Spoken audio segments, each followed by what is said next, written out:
ಶುರುವಾಗೋದು ಒಬ್ಳು ಹೆಂಗಸು ಡ್ಯಾನ್ಸ್ ಮಾಡ್ತಿರೋ ಸೀನ್ನಿಂದ.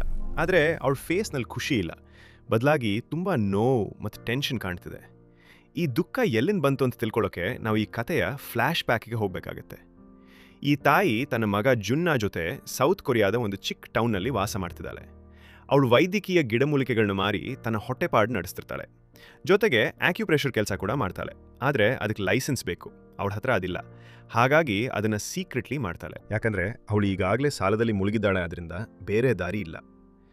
ಮಗ ಜುನ್ ಬಗ್ಗೆ ಹೇಳಬೇಕಂದ್ರೆ ಅವ್ನು ಮೆಂಟ್ಲಿ ಒಂದು ಮಗುವಿನ ಹಾಗೆ. ಜಗತ್ತಿನ ವ್ಯವಹಾರ ಅವನಿಗಷ್ಟು ಅರ್ಥ ಆಗಲ್ಲ.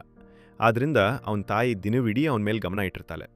ಆದರೆ ಜುನ್ ಮಾತ್ರ ತನ್ನ ಫ್ರೆಂಡ್ ಜಿನ್ ಜೊತೆ ಇರೋಕೆ ಇಷ್ಟಪಡ್ತಾನೆ. ಒಂದಿನ ಟೌನ್ನ ಒಬ್ಬ ಶ್ರೀಮಂತ ವ್ಯಕ್ತಿ ಕಾರ್ನಿಂದ ಜುನ್ಗೆ ಡಿಕ್ಕಿ ಹೊಡೆದು ಹೊರಟೋಗ್ತಾನೆ. ತಾಯಿ ಮಗನಿಗೆ ಏನಾಯಿತು ಅಂತ ತುಂಬ ಭಯಪಡ್ತಾಳೆ.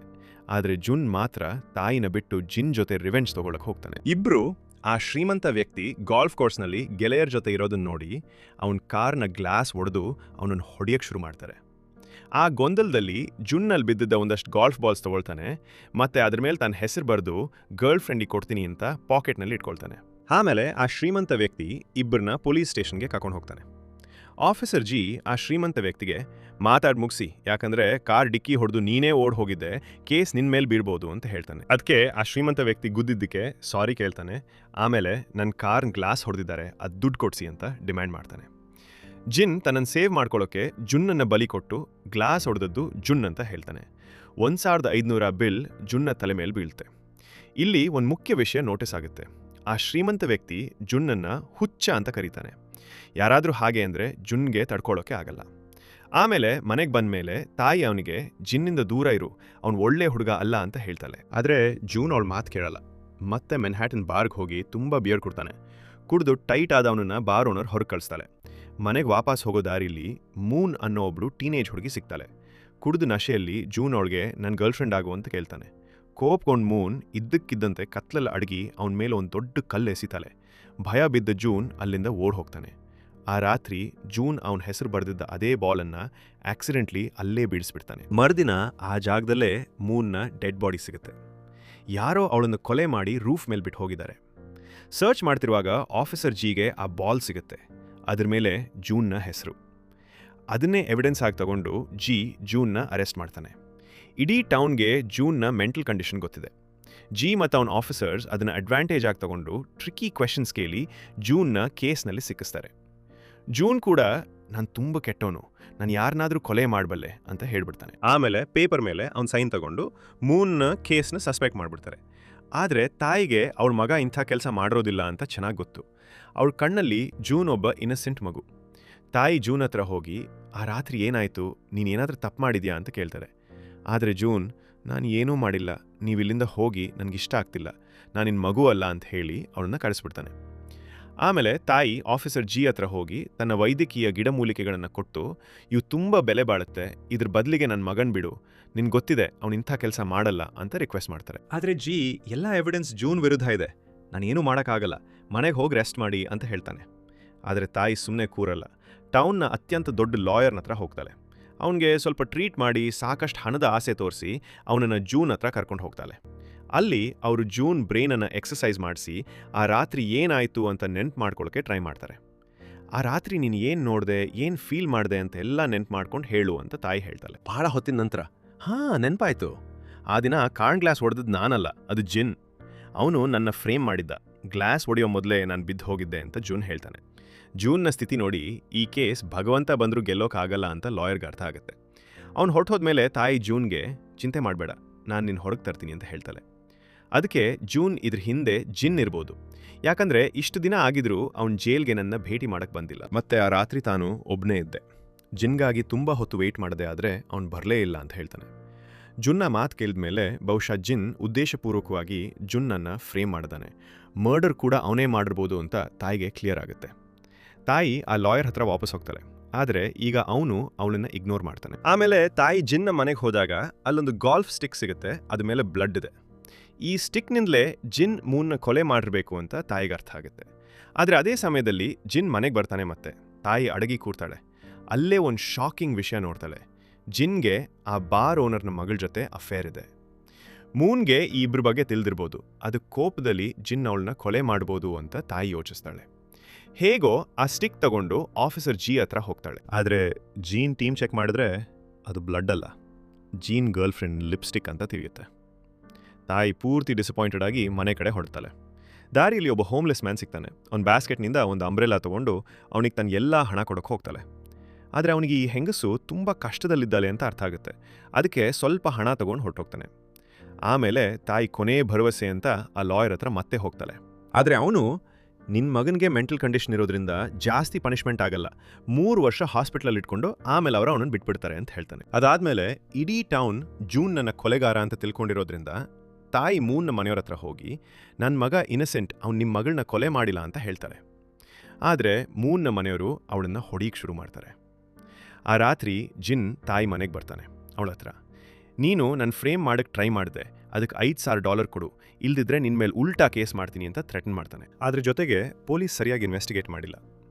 ಒಂದು ಗಮನಾರ್ಹ ಸಂಗತಿ ಏನಂದರೆ, ಕೊಲೆಗಾರ್ ಮೂನ್ನ ಡೆಡ್ ಬಾಡಿಯನ್ನು ಇಡೀ ಟೌನ್ಗೆ ಕಾಣೋ ಜಾಗದಲ್ಲಿ ಇಟ್ಟಿದ್ದಾನೆ. ಮೋಸ್ಟ್ಲಿ ಇದು ರಿವೆಂಜ್ಗಾಗಿ ಮಾಡಿದ ಮರ್ಡರ್ ಥರ ಕಾಣುತ್ತೆ ಅಂತ ಒಂದು ಮುಖ್ಯ ವಿಷಯ ಕೂಡ ಹೇಳ್ತಾನೆ.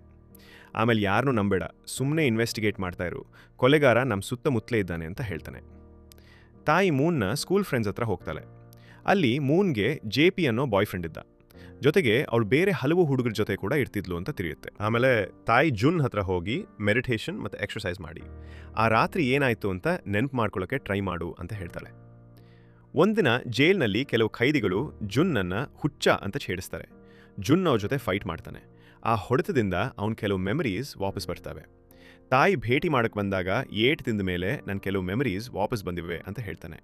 ತಾಯಿ ಖುಷಿ ಆಗ್ತಾಳೆ, ಆದರೆ ಜೊತೆಗೆ ಯಾರ ಜೊತೆಯೂ ಫೈಟ್ ಮಾಡಬೇಡ, ನಿನ್ನ ಬಗ್ಗೆ ನನಗೆ ತುಂಬ ಚಿಂತೆ ಆಗುತ್ತೆ ಅಂತ ಹೇಳ್ತಾಳೆ. ಆಗ ಜೂನ್ 1 ಅನಿರೀಕ್ಷಿತ ಆಘಾತಕಾರಿ ಸುದ್ದಿ ಹೇಳ್ತಾನೆ. ನಂಗೆ ನೆನಪಾಯ್ತು, ನಾನು 5 ವರ್ಷದ ಮಗು ಆಗಿದ್ದಾಗ ನೀವು ನನ್ನ ವಿಷ ಕೊಟ್ಟು ಕೊಲೆ ಮಾಡಕ್ಕೆ ಟ್ರೈ ಮಾಡಿದ್ರಿ. ಆಗ ನಾನು ಕೊಲ್ಲಬೇಕು ಅಂತ ಇದ್ರಿ, ಆದರೆ ಈಗ ಬಚಾವ್ ಮಾಡಕ್ಕೆ ಬಂದಿದ್ದೀರಾ. ನನಗನ್ಸುತ್ತೆ ನನ್ನನ್ನು ಇಲ್ಲಿಂದ ಕರ್ಕೊಂಡು ಹೋಗಿ ನಿಮ್ಮ ಕೈಯಿಂದಲೇ ಕೊಲ್ಲಬೇಕು ಅಂತ ಪ್ಲ್ಯಾನ್ ಮಾಡ್ತಿದ್ದೀರಾ ಅಂತ ಹೇಳ್ತಾನೆ. ಇದನ್ನು ಕೇಳಿ ತಾಯಿ ಅಳ್ತಾ, ನಾನು ಆಕ್ಯುಪ್ರೆಷರ್ನಿಂದ ಆ ನೆನಪುಗಳನ್ನು ಅಳಿಸಿ ಹಾಕ್ತೀನಿ. ನಾನು ನಿನ್ನ ಕೊಲೆ ಮಾಡಬೇಕು ಅಂತ ಇರಲಿಲ್ಲ, ಆಗ ನಮ್ಮ ಹತ್ರ ಏನೂ ಇರಲಿಲ್ಲ. ನಿನ್ನ ಕೊಂದ ನಂತರ ನಾನು ಸಾಯಬೇಕು ಅಂತ ಇದ್ದೆ. ಆದರೆ ಆಮೇಲೆ ನಮಗೊಬ್ರಿಗೊಬ್ರು ಬಿಟ್ಟರೆ ಯಾರೂ ಇಲ್ಲ ಅಂತ ಅರ್ಥ ಆಯಿತು ಅಂತ ಎಕ್ಸ್ಪ್ಲೈನ್ ಮಾಡ್ತಾರೆ. ಆದರೆ ಜೂನ್, ಇನ್ಮೇಲೆ ನಾನು ಭೇಟಿ ಮಾಡೋಕ್ಕೆ ಬಡಬೇಡ, ನಿನ್ನ ಮೇಲೆ ನನಗೆ ತುಂಬ ಸಿಕ್ಕಿದೆ ಅಂತ ಹೇಳ್ತಾನೆ. ಒಂದಿನ ತಾಯಿ ಗೆಳ್ತಿ ಅವಳ ಟೌನ್ನಲ್ಲಿ ಫೋಟೋಸ್ ಪ್ರಿಂಟ್ ಮಾಡೋ ಕೆಲಸ ಮಾಡ್ತಾನೆ. ಅವಳು ಮೂನ್ ಸಾಯೋ ಮೊದಲು ತನ್ನ ಹತ್ರ ಬಂದಿದ್ಲು. ಅವಳ ಫೋನ್ನಲ್ಲಿ ಸಾಕಷ್ಟು ಪ್ರೈವೇಟ್ ಫೋಟೋಸ್ ಇದ್ದು, ಅವನ ಪ್ರಿಂಟ್ ಮಾಡಿಸ್ಬೇಕು ಅಂತ ಬಂದಿದ್ಲು. ಆ ಫೋಟೋಸ್ ಹೇಗಿದ್ದು ಅಂತ ಗೊತ್ತಿಲ್ಲ, ಆದರೆ ಮೂನ್ ಜೊತೆ ಬಂದಿದ್ದ ಅವಳ ಗೆಳ್ತಿ ಮ್ಯಂಗ್ಗೆ ಗೊತ್ತಿರ್ಬೋದು ಅಂತ ಹೇಳ್ತಾಳೆ. ತಾಯಿ ಹೇಗೋ ಮ್ಯಂಗನ್ನು ಹುಡುಕಿ ಆ ಫೋನ್ ಬಗ್ಗೆ ಕೇಳ್ತಾಳೆ. ಫೋನ್ನ ಹೆಸರು ಕೇಳಿದ ತಕ್ಷಣ ಮ್ಯಂಗ್ ಗಾಬರಿಯಾಗಿ ಓಡ್ ಹೋಗ್ತಾಳೆ. ಇದರಿಂದ ಆ ಫೋನ್ನಲ್ಲಿ ಏನೋ ಇದೆ, ಅದು ಜೂನ್ ನನ್ನ ಜೈಲಿಂದ ಹೊರತರ್ಬೋದು ಅಂತ ತಾಯಿಗೆ ಅನ್ಸುತ್ತೆ. ಆಮೇಲೆ ಆ ಸ್ಕೂಲ್ನ 2 ಹುಡುಗರು ಮ್ಯಂಗ್ಲನ್ನ ಬುಲಿ ಮಾಡ್ತಾ ಮೂನ್ನ ಫೋನ್ ಕೊಡು ಅಂತ ಡಿಮ್ಯಾಂಡ್ ಮಾಡ್ತಾರೆ. ಇದನ್ನ ನೋಡಿ ತಾಯಿ ಜಿನ್ನ ಹೆಲ್ಪ್ ತಗೊಂಡು ಆ 2ರನ್ನ ಕಿಡ್ನ್ಯಾಪ್ ಮಾಡಿಸ್ತಾಳೆ. ಅವ್ರನ್ನ ಹೊಡೆದ ನಂತರ ಮೂನ್ ಅನೇಕ ಗಂಡಸರ ಮತ್ತು ಹುಡುಗರ ಜೊತೆ ಪ್ರೈವೇಟ್ ಫೋಟೋಸ್ ತಗೊಂಡಿದ್ಲು. ಆ ಫೋಟೋಸ್ ಉಪಯೋಗಿಸಿ ಅವ್ರನ್ನ ಬ್ಲ್ಯಾಕ್ ಮೇಲ್ ಮಾಡ್ತಿದ್ಲು ಅಂತ ತಿಳಿಯುತ್ತೆ. ಜಿನ್ ಮತ್ತು ತಾಯಿ ಇಬ್ಬರಿಗೂ ಇದೇ ಕಾರಣಕ್ಕೆ ಯಾರೋ ಒಬ್ಬ ಅವಳನ್ನ ಕೊಲೆ ಮಾಡಿರ್ಬೋದು ಅಂತ ಅರ್ಥ ಆಗುತ್ತೆ. ಆ ಸಮಯದಲ್ಲಿ ಒಬ್ಬ ಹುಡುಗ ಜೂನ್ ಅವನ ತಾಯಿನ ಬಗ್ಗೆ ಅಸಹ್ಯವಾದ ಮಾತಾಡ್ತಾನೆ. ಜೂನ್ ಯಾವತ್ತೂ ಮೂನ್ ನೋಡಿಯೇ ಇಲ್ಲ, ಮತ್ತೆ ಅವನು ಅವನ ಅಮ್ಮನ ಜೊತೆನೆ ಮಲಗ್ತಾನೆ ಅಂತ ಹೇಳ್ತಾನೆ.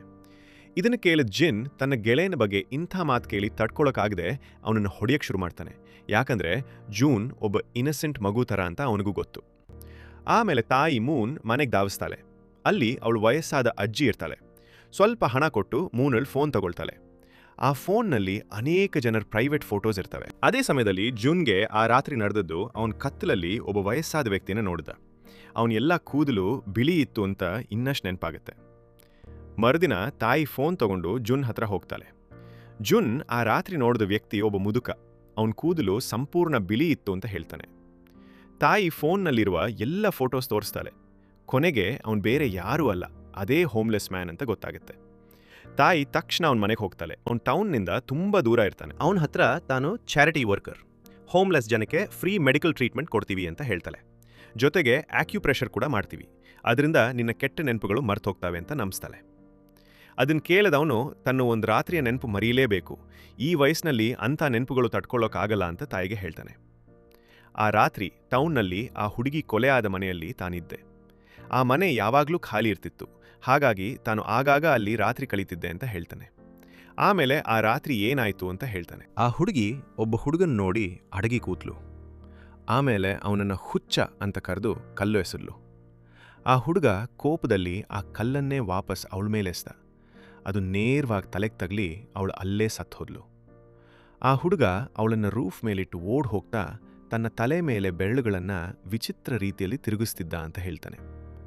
ತಾಯಿಗೆ ತಕ್ಷಣ ಆ ಹೋಮ್ಲೆಸ್ ಮ್ಯಾನ್ ಜೂನ್ನ ಬಗ್ಗೆ ಮಾತಾಡ್ತಿದ್ದಾನೆ ಅಂತ ಅರ್ಥ ಆಗತ್ತೆ. ಅವನಿಗೆ ಆ ಹುಡುಗ ತುಂಬ ಇನ್ನಸೆಂಟ್, ಪೊಲೀಸ್ ಅವನನ್ನು ಬೇಗ ಬಿಡ್ತಾರೆ ಅಂತ ಹೇಳ್ತಾನೆ. ಆದರೆ ಹೋಮ್ಲೆಸ್ ಮ್ಯಾನ್ ತಾನು ಆ ಕೇಸಿನ ಐ ವಿಟ್ನೆಸ್, ತಕ್ಷಣ ಪೊಲೀಸಿಗೆ ನಿಜ ಹೇಳ್ತೀನಿ ಅಂತ ಹೇಳ್ತಾನೆ. ಆದರೆ ಅವನು ಪೊಲೀಸ್ ಹತ್ರ ಹೋಗೋ ಮೊದಲೇ ತಾಯಿ ಅವನನ್ನು ಕೊಲೆ ಮಾಡ್ತಾಳೆ. ಆಮೇಲೆ ಪರಿಸ್ಥಿತಿ ತನ್ನಿಂದ ಏನು ಮಾಡಿಸ್ತು ಅಂತ ಆ ಡೆಡ್ ಬಾಡಿ ನೋಡಿ ತಾಯಿ ಜೋರಾಗಿ ಅಳ್ತಾಳೆ. ನಂತರ ಹೇಗೋ ಮನಸ್ಸು ಸಂಭಾಳಿಸ್ಕೊಂಡು ಆ ಜಾಗನ ಕಂಪ್ಲೀಟಾಗಿ ಸುಟ್ಟು ಅಲ್ಲಿಂದ ಓಡ್ ಹೋಗ್ತಾಳೆ. ಕೆಲವು ದಿನಗಳ ನಂತರ ಆಫೀಸರ್ ಜಿ ತಾಯಿ ಹತ್ರ ಬಂದು ನಿಜವಾದ ಕೊಲೆಗಾರನನ್ನ ಹಿಡಿದಿದ್ದೀವಿ, ಅವನ ಹೆಸರು JP, ಮೂನ್ಲ ಕ್ಲಾಸ್ಮೇಟ್. ಅವನ ಬಟ್ಟೆ ಮೇಲೆ ಮೂನ್ಲ ಬ್ಲಡ್ ಸಿಕ್ಕಿದೆ ಮತ್ತು ಅವನನ್ನು ಕೊಲೆ ಮಾಡಿದ ನಂತರ ರೇಪ್ ಕೂಡ ಮಾಡಿದ್ದ ಅಂತ ಹೇಳ್ತಾನೆ. ಆದರೆ ತಾಯಿ ಹೋಮ್ಲೆಸ್ ಮ್ಯಾನ್ನ ಮಾತು ಕೇಳಿ ಮೂನ್ನ ಯಾರು ಕೊಲೆ ಮಾಡಿದ್ದು ಅಂತ ಕನ್ಫ್ಯೂಸ್ಡ್ ಆಗಿದ್ಲು. ಜುನ್ಗೆ ಹುಚ್ಚ ಅಂದರೆ ತಡ್ಕೊಳ್ಳಲ್ಲ, ಮತ್ತೆ ಆ ರಾತ್ರಿ ಮೋಸ್ಟ್ಲಿ ಮೂನ್ ಅವನನ್ನು ಹಾಗೆ ಕರೆದಿರ್ಬೋದು, ಹಾಗಾಗಿ ಜುನ್ನೇ ಅವಳನ್ನು ಕೊಲೆ ಮಾಡಿರ್ಬೋದು ಅಂತ ಅನಿಸಿತ್ತು. ಆಮೇಲೆ ತಾಯಿ ಮೂನ್ನ ಕೊಲೆಗಾರ್ JPನ ಭೇಟಿ ಮಾಡ್ತಾಳೆ. ಆದರೆ ಅವನು ಜುನ್ಗಿಂತಲೂ ಜಾಸ್ತಿ ಮೆಂಟ್ಲಿ ಅಸ್ವಸ್ಥನಾಗಿದ್ದ.